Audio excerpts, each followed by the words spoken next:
Good evening, YouTube Model Railroader fans. I'm Ray, and well, this will be a part of vlog number 2 for 2020. Wanted to go over a couple of things because we actually, my best friend and my buddy Big John, who you met before, my best friend Paul, I've known him for 30 some years now. He had some S-gauge stuff that my buddy Big John was interested in, so the two of them came over here last night, or actually yesterday afternoon, and the money changed hands, and you know, it was all good. You know, so Big John got the S-gauge stuff, and my buddy got hit with what he wanted for it, and I no longer have to play middleman.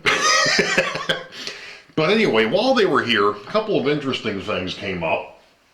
First off, I went ahead and ran the 2 locomotives again, and I'm just out of curiosity, because, you know, curiosity kills the cat, or in this case, the engineer. I decided to set up the 2 locomotives, or 2 of the locomotives, and actually let them run a lap around the layout. And I wanted to time it, just to see how long it would take for them to get from a particular point on the railroad back to that point, making the full loop. At 50% power with these power packs that I picked up, it took them 1.5 minutes.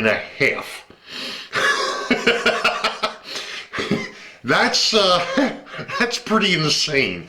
1.5 minutes to make the full loop, where in the past it was like, what every 15, 20 seconds? Oh, there's a train. Oh, there's the train. Hey, look, there's the train. Now it's like, well, there's the train. Oh, there's a train. So that's pretty awesome. However, in the midst of being down here, Big John brought up some points, and I'm glad he did, because I'm sure that it's added to, or it's possibly caused some confusion. And in fact, I think even Sparky has made a comment on vlog number 1 where he was unsure as to exactly what I was talking about. So what we're going to do is we're going to start from right here, and I'm going to explain things. So I'm going to move the camera here a little bit, and I'm sorry if it shakes or moves or if you get odd shots. I'm sure if you're looking through my ear right now, you could probably see to the other wall, but we won't go there. So here is this area here, which happens to be a old kitchen table that we put down here, and of course I've got foam sitting over here in front of the fireplace. Now, in theory, this is where you're going, if you are not an operator on the railroad, this is where you're more than likely going to be, or over at the bar. Now, with that being said, this is the view. Well, right now I don't have the backdrop up. So let's do this. Let me put a piece of the backdrop back up so that you get a better understanding as to what's going on here.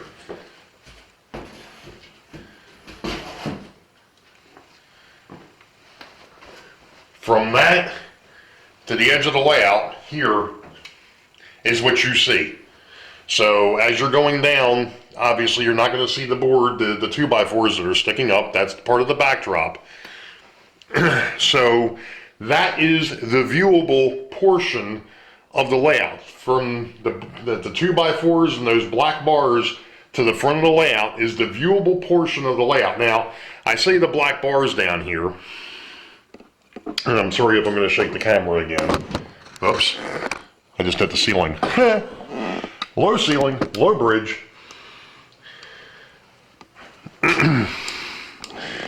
And I kind of mentioned this in the last vlog, that I had to, I had to move the bracing here.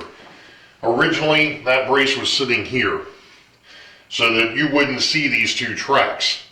Well, because of the fact that I ran out of room to put structures, what's going to happen, oh, doesn't that fit nice?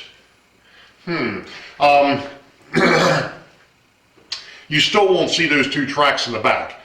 You're not going to see a big white wall here either. I'm actually going to shape this and get it shaped to where it's not only an angle up to where I can put some trees or other things. It's also going to be, once it gets over here towards where the bridges are, it's going to get angled down so that this kind of matches that depression. So that you still don't see these two back tracks. You're not going to see those. That's the whole point. This is supposed to be set up to where if I come down here and I just want to show the layout, and I just want to show and run the layout, I can come down here, turn on the one switch, which, believe it or not, but the layout still does not have its own power yet. The lines are all run, I just haven't hooked them up to the main box. So I've been running stuff off the wall for the moment. But if I want to come down here, so you just come over, you want to see the layout run, I can come down here, through the main power switch for the lighting and the buildings and the structures and things of that nature. I can turn the layout on, turn on a power pack at the main panel, and actually run the trains. So let that run the whole layout. So you just sit here and you watch the trains. Now, if I have a group of people come over and we want to operate the layout, which is going to take quite a few people to do this, but you'll have a person that runs the Richmond, the South Yard. You'll have a person that'll run the North Yard, Harrisburg. You'll have another person that'll actually work the Boeville Yard on the other side over here by the bar. And then you'll have two engineers. So you're talking 5 people, and then another person, maybe, to be the dispatcher. Now, this is where things get really unique, and what my vision is, somewhere down the line, and originally I was thinking about doing it old school, where it would be done by telephone. You know, and I saw David Pop have those little handsets on the side of the layout, and he would pick them up and say OS beacon or whatever. Well, the thing of it is I don't know how that's set up, and I haven't been able to figure out how that got set up. I haven't been able to find anything. For whatever reason, they don't show that on the internet. Or at least I don't know how to look for it. Let's put it that way. So I'm actually thinking about going in another direction. I'm actually thinking about doing walkie-talkie, to where the dispatcher would have a walkie-talkie, and then there would be another walkie-talkie over here that the 2 hidden yard masters would handle, you know, the one for Richmond, the one for Harrisburg, to where the dispatcher's in contact with them via radio. Because guess what? He's over at the bar, which is also going to be the dispatcher station. He can't see these guys over here. He can hear them. You know, if you talk loud enough, you can hear just about anything down here. He can hear them, but he can't see them. So to add to a little bit more of the realism would be to have some sort of two-way communication between the dispatcher and the yard masters over here. I've mentioned that before too, where I'm going to have drawers or shelves, probably be pull-out drawers underneath the layout with all the cars that are supposed to be going from Harrisburg down to Richmond and Richmond vice versa back to Harrisburg. Or stopping in Boeville or whatever they're doing, which is something that I need to talk about too, because we found an issue last night, Big John and I had to fix it. So I'm going to stop here for a second because this is going to take a little bit more moving, so we'll be back. Alright, everybody knows that I'm somewhat unique and different in the way I do things, and of course it's that the lighting in here kind of stinks. Sorry. Actually, I know why the light stinks in here. Hold on.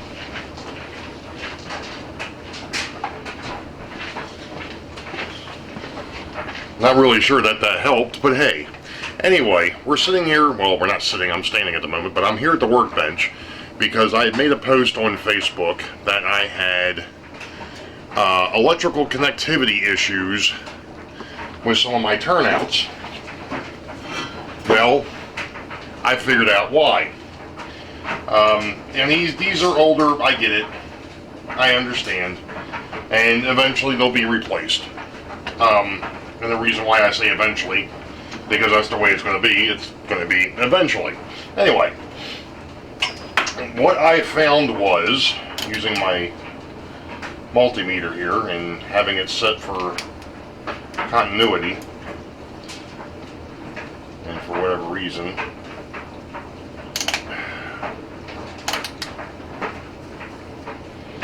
I'm getting continuity, but I'm not getting it. There we go. There's the signal. On the one rail, I'm not getting any connectivity at all. It doesn't matter where I'm at. Now that's on the same rail.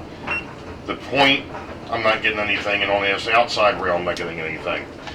So what I did was, and I've already repaired one, it might be a little bit hard to see, but I cut in between the tie on the underside and soldered a wire across it.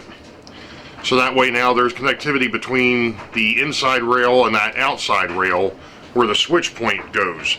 And believe it or not, but that fixed that connectivity issue. So I'm going to go ahead and do a couple more here, and hopefully I'll be able to reuse these on the layout. So that's the update. Come on, stop. Okay, so last night, I'm sure the lighting over here is absolutely wonderful, which is one of the reasons why I'm going to be putting overhead lighting on this, strictly for the layout. But anyway, we'll go down here and we'll take a look at the yards. Originally, this thing was set up with right-hand switches. And one yard would have gone from here to here. The other yard would have gone from here to here. Well, the problem with that was they were backwards. And what I mean by that is the reality of this should have been that if you are coming southbound, this is still going to be the Richmond yard. However, you would be coming in on this switch.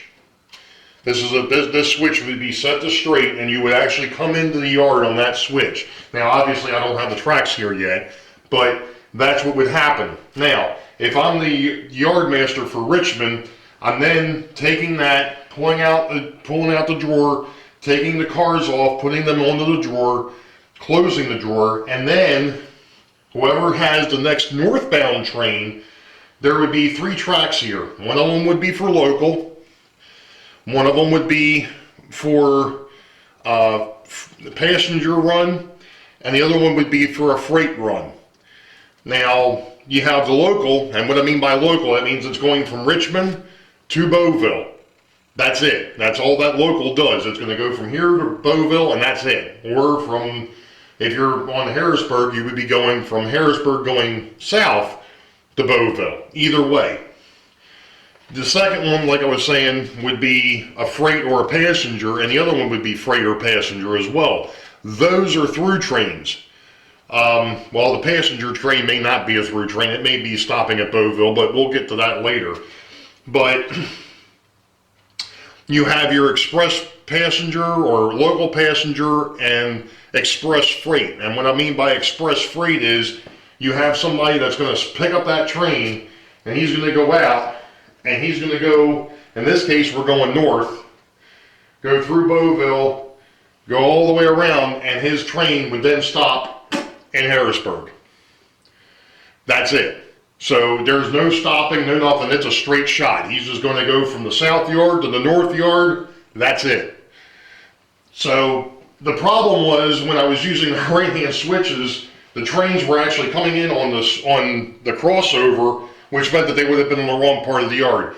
This way, we can pre-stage trains on the outbound side from the yard, and we only have that one inbound track that we have to worry about getting stuff off of to make room for the next inbound train. So you can actually have 3 trains made up back here, ready to go out, and once one of them leaves, then you bring the next train up, and then you move on. So that's one of those things operationally that I'm going to be working on once we get to that point. And obviously we're not there yet. But what you do see here now is the fact that I've got all of my sub-road bed down. And what I mean by sub-road bed is, that's what the white foam is. That's my sub-road bed. I'm actually going to be using, I think, and I've talked to a couple people, and I'm actually thinking about using the Woodland Scenics road bed underneath of this. So you'll have the plywood, and you'll have the foam, and then you'll have the Woodland Scenics road bed on top of this. And that'll be all over, with the exception of Boeville yard. And more than likely, this section is just going to stay straight to the foam. I'm not going to change this back here because nobody's going to see it. It's only here to keep everything up so that the levels match. I mean, the normal foam here that's on underneath the main line, I think, is 1/2 inch. And then in the yard, I went down to 1/4 inch. So, and then of course the Homa soap, I think that's 3/8. So there's a little bit of a downhill, which is the way it should be. The main line is going to be higher than the sidings. That's the way it is in real life. That's the way it is here. So everything is going to be stepped. So, like I said, this is the first time I've tried this. And yeah, people would be saying, well, you should have used blue foam. Well, yeah, I should have. I probably could have. But like I was saying before, I had this stuff laying around. It was taking up space. I had a full closet of nothing but foam. So now I'm using all that foam that I had. So, but that's where it's at. Now, I'm going to stop here for a second because I know I mentioned in the last vlog that I ran into an issue and I showed what was going on. So we're going to go ahead and we're actually going to go into the Workbench real quick. And I'm going to explain a little bit more about what happened with those couple of turnouts. So give me a minute and we'll be right back.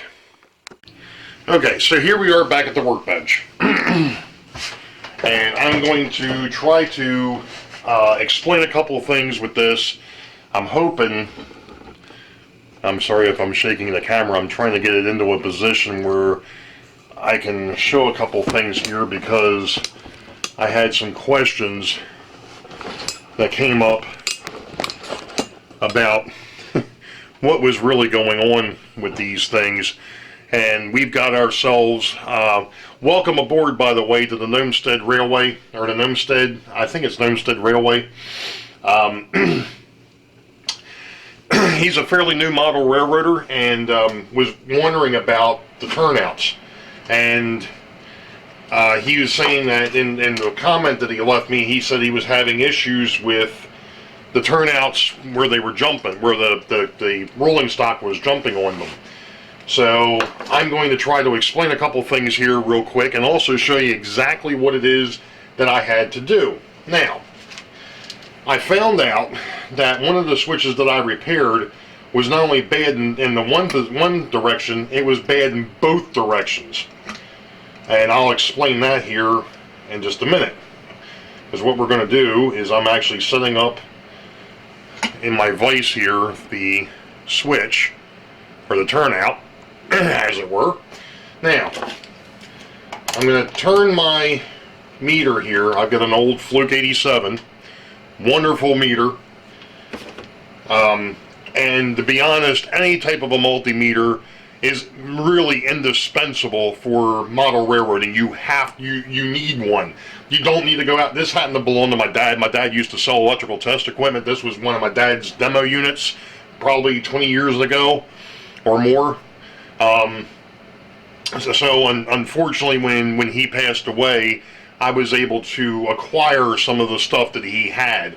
This was one of those pieces. I've actually got my own, and I keep that up in the garage. It's not a Fluke 97, it's a B&K unit, which is a good unit as well. To be honest though, like I said, multimeters are an absolute necessity. You should, if you don't have one, you should go out and find yourself one. Again, you don't need something extremely expensive, but you should have one on hand. What I just did though with this one here is I set it to continuity testing, which means that when you make contact, you hear that noise in the background. So what happened is, you've got your outside rail here, and there's and I'll have to show that. I don't know if I can actually show where that wire piece is on here or not. Let me see if I can, because I know the picture that I took, it did not turn out all that well. I apologize. So let's see if we can do it this way.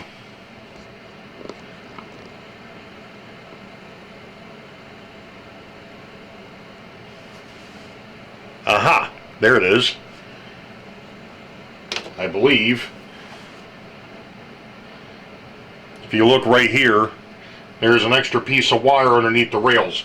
What had happened is, if you look closely at this, you have your point, which is this piece. This is the hinge. It's also called the point. There is a metal pad that's up underneath of here, and for whatever reason, the connectivity between this outside rail and this rail here that actually leads on when you go straight did not have continuity. I'm going to demonstrate this on the other side, because guess what? Not only did this switch have a problem with the straight, it also had a problem on the divergent. So if I go here and here, I've got continuity. But if I go here, I've got nothing. So this rail, which should be tied to this rail, is not tied. Now, the point is, but for whatever reason, this rail is not. And no, this is not a power routing switch. This is way too old to be a power routing switch. So what I have to do is I have to take my Dremel and do the same thing on this opposite side of where I made this connection. I have to make a connection here so that this rail becomes gets electrified again. I'm going to go ahead and zoom this back out a little bit because I didn't realize it was zoomed in so tight. So this rail here right now is dead electrically. It's not getting power at all. Like I said, if I go to this outside rail here and to here, I should get a tone. Just like I should get a tone here between this rail and this rail, because these are the same polarity. I should, if I touch this outside rail and this current, the diverging, I should get a tone, and I'm not getting tone. I do on the point, but I'm not getting it here, which means that for whatever reason, this pad is not getting electric to that piece. So I have to basically make that same type of jumper on that outer rail. So that's what I was trying to explain. Hopefully that works out a little bit better. Now, on to something else. Like I said, Gnomestead mentioned he was having issues with his rolling stock jumping on the switches. Well, I told him one of the things here's another one of these tools that's indispensable, and that's an NMRA gauge. This one's for HO scale, and in this piece of sheet metal, you've got the marks for your wheel sets, you've got marks for your track, you've got marks for the frogs and the points, the overall height, as I'm off camera, the overall height, let me zoom this thing back out so that way, there we go.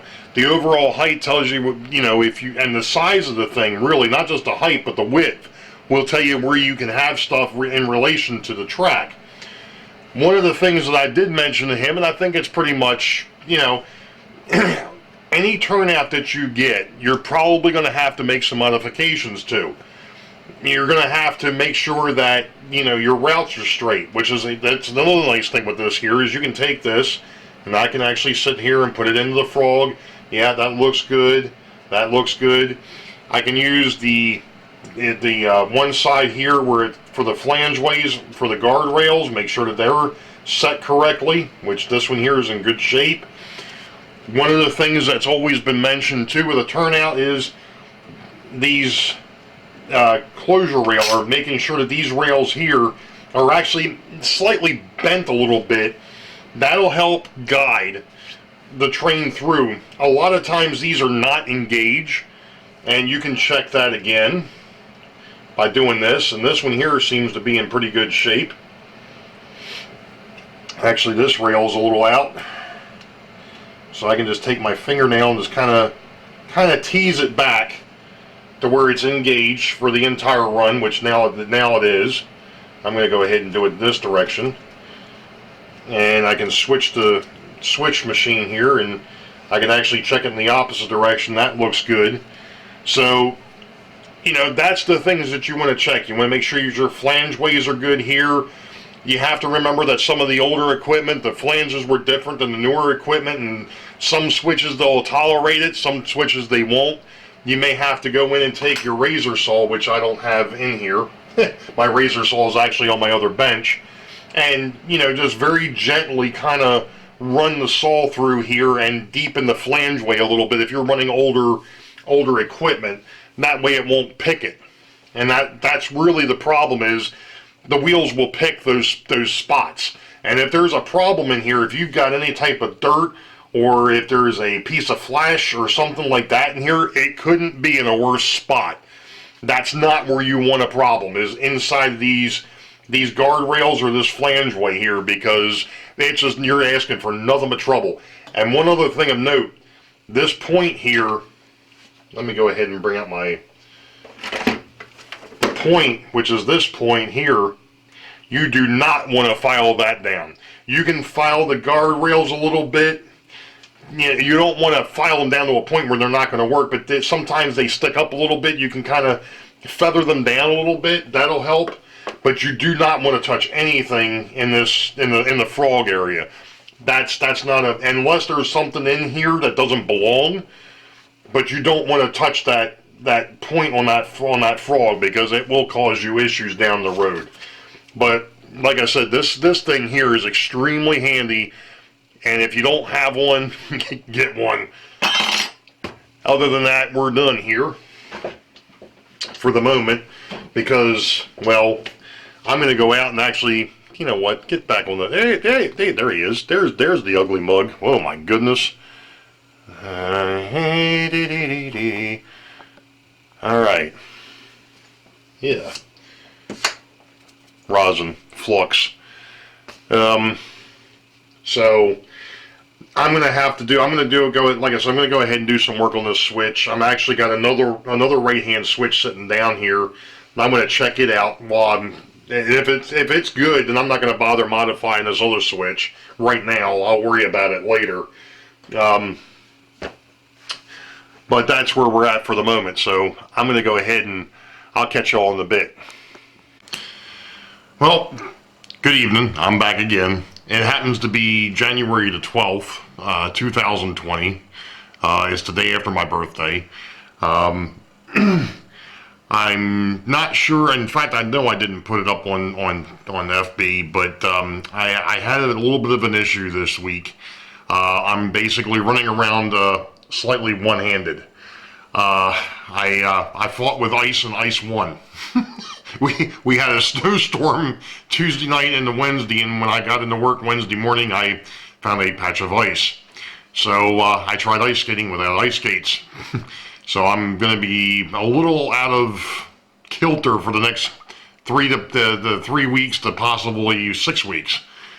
So that means that things on the railroad are going to come to a little bit of a crawl for a little bit. I did mention, or I did go through, and I was just watching some of the stuff, so I knew where I was at. I'm actually over here by the workbench because I've got some other things that I'm working on.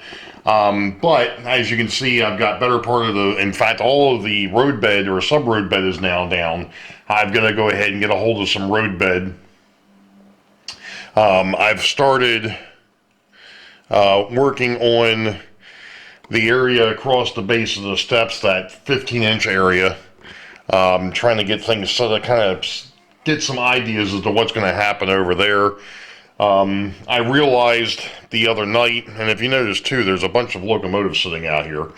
And that's because of the fact that I actually went through and pulled all my locomotives out so I could start doing some testing. As Sparky had mentioned, you want to test before you really start nailing and then tacking and gluing and ballasting everything in place. So, you know, he's right. Yes, no, that's way too close. You didn't need to see that. But unfortunately, I found some issues. Like I said, I've been working on going through and messing with the locomotives. Right now, I've got a few that I don't know what I'm going to do with. I'm not sure why or what happened, but I've got 3 or 4 of them where the motors are not working the way that they're supposed to. They're actually smoking when they're not supposed to be. So I've got dirt or corrosion or something up inside the armature, so I got to go ahead and clean that out. So what I've done is I've actually reinstituted the mobile bench down here. And if you followed me last year or earlier this year, you remember this little extension here, and of course I got myself a little late, and so literally what I'm doing on this bench